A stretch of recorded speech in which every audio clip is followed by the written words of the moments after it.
আল্লাহর গজব পড়বে নাটোরের উপরে। এই মহল্লা, এই গায়ের ভিতরে ঢুকে আসতেছেন কেন? কি ফারহানা বিথি আপুর কাছে ভাইরাল হওয়ার জন্য?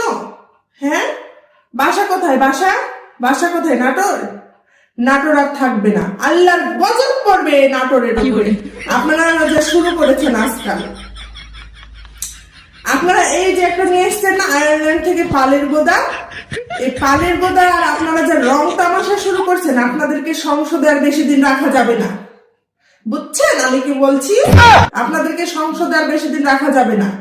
যেগুলো রং তামাশা আপনারা শুরু করে দিয়েছেন আজকাল, এই যে ভাইরাল হওয়ার জন্য উঠে আসছেন, নাটকের যেগুলো মানে বলদ ছিল, বলদি ছিল, তারা যে রং তামাশা শুরু করে দিয়েছে এখন আজকাল, মানে মিডিয়ায় ঢুকাই যায় না।